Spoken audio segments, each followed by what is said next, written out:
আমাদের আবার একবার বন্যার কবলে পড়তে হবে, আবার একবার সবাইকে বাড়ি ছাড়তে হবে।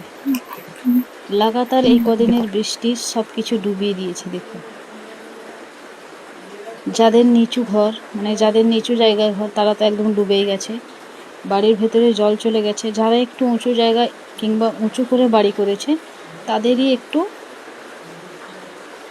তাদেরই বাড়িতে জল ঢোকেনি। কি অবস্থা! কত মানুষের চাষবাস, কত গরিব মানুষের থাকার জায়গা, সব কিছু শেষ।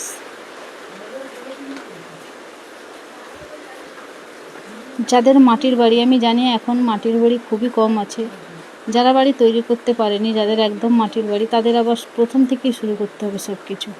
যদি এরকম বৃষ্টি হতে থাকে, আর যদি সত্যি আমাদের এখানকার কেলেঘাই নদীর বাঁধ ভেঙে দেয় কিংবা ভেঙে যায়, তাহলে আজকে 1.5 থেকে 2 মাস টানা বৃষ্টি হচ্ছে, 1-8 দিন ছাড় কম বেশি করে বৃষ্টি হয়েই যাচ্ছে। চলুন আপনাদেরকে দেখাই আমার বাড়ির পুকুরটার কি অবস্থা।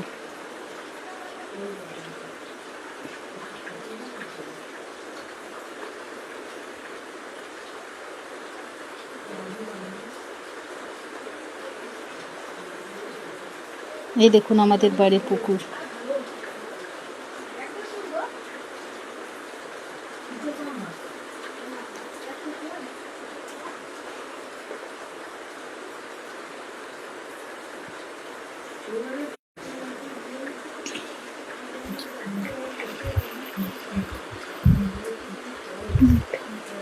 আমার বাড়ির সামনে একজনের বাগান, ওদের বাগানে এতটা জল, আর আমার বাড়ির পেছনে মাঠ আর পুকুরে দেখেছেন কি অবস্থা।